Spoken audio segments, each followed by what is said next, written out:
Aladin.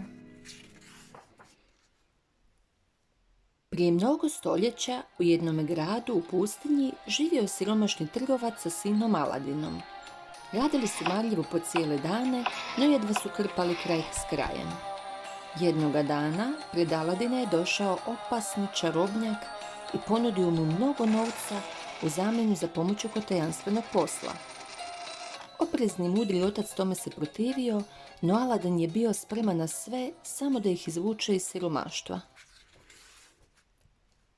Čarobnjak je poveo Aladina izvan grada. Kada su zašli daleko u planine, čarobnjak se zaustavio i počeo izgovarati čarobne riječi. Sim salabim.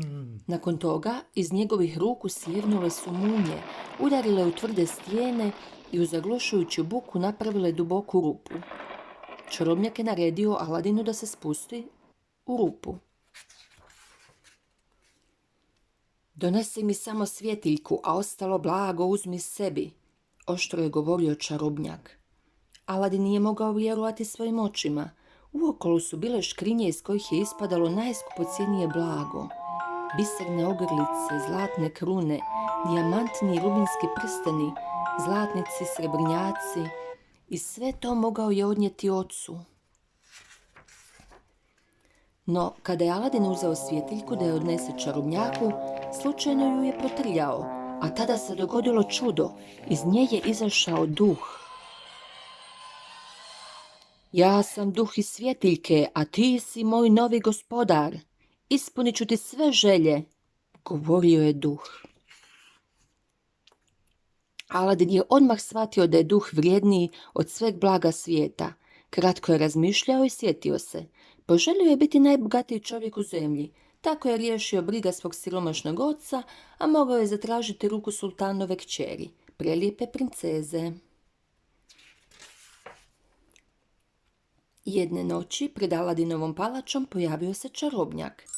Nekako je uspio prevariti staru vrataricu i uvjeriti je da ima čarobnu svjetiljku koja će joj ispuniti sve želje.